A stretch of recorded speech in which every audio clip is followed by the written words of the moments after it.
Hi guys, it's Kath, and we are back for another episode of Shine as an Educator, our live podcast around reflective practice. I debated over what to do this week. I popped up a really striking image with an article about being happy. And I've had messages from educators about the image that I used. And I popped it up because I thought it was a really striking and a really beautiful image that caught my attention, and I really liked it.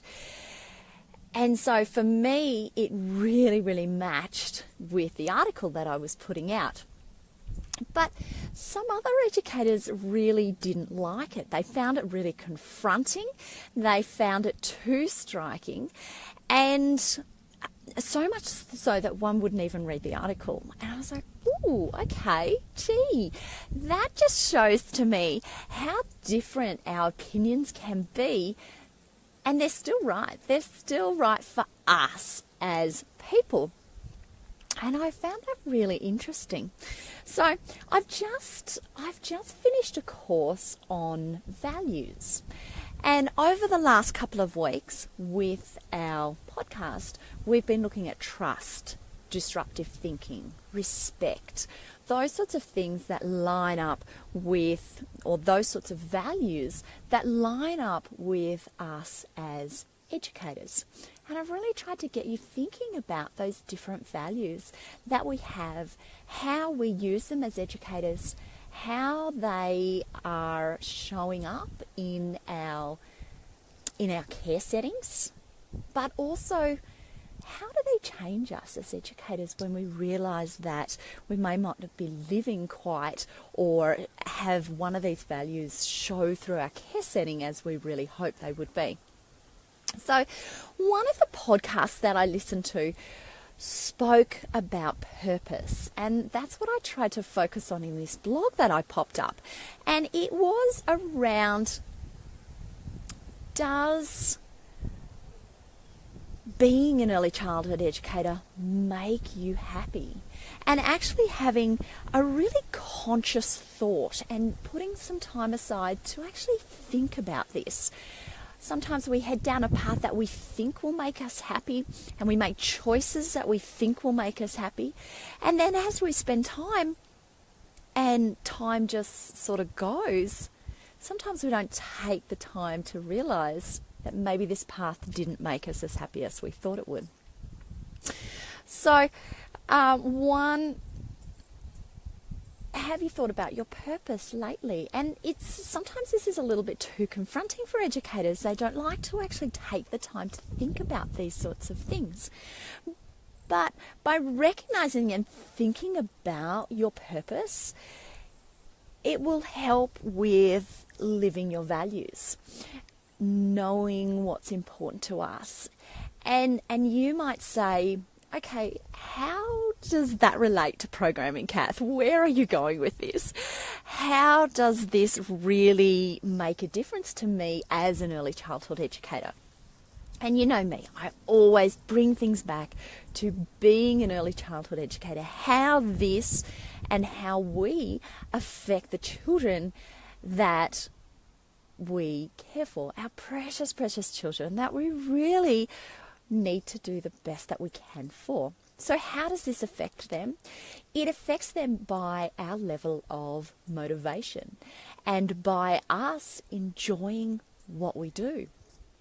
And so this is what I think my message is to you today is it's simply to ask you to reflect on, are you happy as an educator, as an early childhood educator? Does spending your days with the children make you happy? So your critical reflection question today is, are you happy as an educator? I really want to know. I would love for you to, if you're here in the live podcast, pop it down in the notes. Are you happy as an educator? Have you spent time in the last little while reflecting on your purpose, reflecting on what motivates you, and reflecting on, are you happy as an educator? So Do you enjoy spending your time with the children? What things do you do each day that does make you happy? Now, children, as we know, reflect our moods. So if we are not happy as an educator, if we are grumpy and short and not quite enjoying our days or being happy, it will affect the children that we care for. They will feel it. They are mirrors of our moods often, and they are far more sensitive than we often acknowledge as educators. So your challenge today, take a step back, sit somewhere and enjoy being with the children. So now, we spoke a while ago about cram-packing too much into the day and thinking about allowing the children more so than just forcing the children from one experience to the other. And I really want to connect that to this today. This week I challenged myself to do a little exercise with the children, and I'll challenge you to do the same exercise somewhere through your day this week. And so what I did was I actually set the children up with an experience, and I set them up with the Play-Doh. And they had the pebbles and shells and the cutters and rollers. They had some little coloured toothpicks, and they were all sat up where they would normally. And I would normally sit with them, but I didn't. I moved a little bit away. I popped a log on the fire because we're pretty cold here at the moment again. And I popped a log up on the fire and I just sat in front of the fire. And so normally if I was going to just sit a little bit away from the children, I would grab my paperwork and make sure that that I was up to date with everything. But I didn't. I just sat. And I watched them and I watched them play. And I had one of the children ask me for the animals. One of my 2-year-olds asked me for the animals. And I just said to him, if you would like them, you can go and get them. So he did, and off he went, and he grabbed, and they're in a box container at the moment. So he brought them back. And one of the other 4-year-olds looked and she went, no, not them, the dinosaurs. I was like, well, if you would like them, off you go. So she went and got them and brought them back.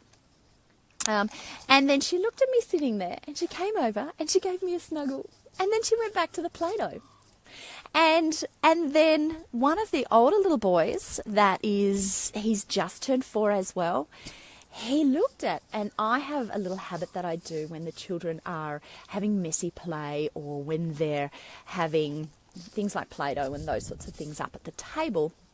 We have a little shelf in my entryway, and I grab all the children's snuggly toys so they don't get dirty, and I pop them up on the shelf so they all sit together. And I say to them, our snuggly toys all need friends. Let's sit them up together so they can watch us have our messy play. And she saw that I hadn't done that. And she went and did it. And she picked them all up and she sat them all on the shelf. And she called the attention of each of the other children. And she said, here's our snuggly toys. They're all sitting up watching us. And then she went and sat back down. And I want to tell you that story because how competent are our children? Even 18 months old, 2-year-olds. They are often much more competent. They take in so much more than we give them credit for. And until we actually take a step back and sometimes just allow them to be or allow them to help each other, we don't see that necessarily. And so for me, I was like, oh, okay. I'm just literally, and you know what? I sat there for about 45 minutes. It is the stillest I have been in weeks. But I gave myself this challenge just to sit and watch. How long were they going to stay there without me sitting there? How were they going to engage with each other without me facilitating that engagement or scaffolding their next step of what they wanted to do, or helping them with the normal routine that I normally do with them, and it's part of, I see that as part of the trust they have in me, that I will be reliable and they can see that we have ongoing routines. They were quite capable of doing that without me, because I've been consistent enough as an educator, because they see me do that, those sorts of things, and because they feel confident to step into that role when I didn't do it. And that was, it was but to sit there and make myself see how much I had to actually taught those children, how much I actually do, and that they were becoming very competent. They really are becoming very competent children because of the routines and the things that I always do with them. And until I actually sat and watched and recognized that, that was one of the things, yes, that made me realize, yes, being an early childhood educator really does make me happy. Watching, I smiled. I giggled a couple of times, making myself sit back and actually challenging myself to sit and watch, not do anything else, being in that moment really did make me feel happy. And that is my challenge for you today. Can you actually do something like that? Have you got and it depends your care setting, and of course it depends on your ages and all of those sorts of things, but can you just claim half hour, 45 minutes for yourself and just sit somewhere and see what the children do? What do they do?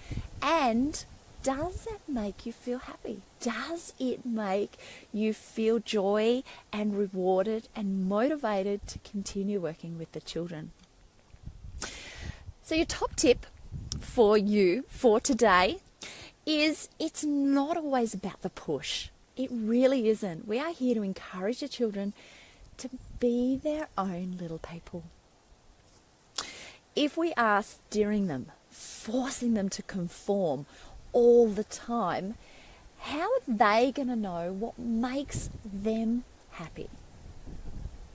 The same as if we are putting so much pressure on ourselves to keep up with conformity, to keep up and push.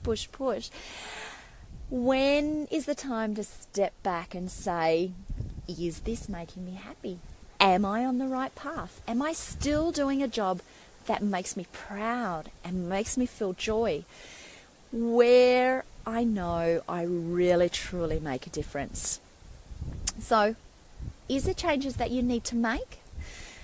What sort of changes do you need to make to step back onto your path, onto a path that makes you happy? So there's quite a bit of a challenge there for some educators that I know won't be comfortable with this week. I really do. So send me a message, pop down in the notes. Are you comfortable with this challenge today? Is it a little confronting for you? Or is it something that you actually do regularly? Have a little bit of a sit. Have a little bit of a conscious thought process around being an educator. Does this make you happy? So I will leave it there for today. Thank you for joining me. And remember to shine. Bye, guys.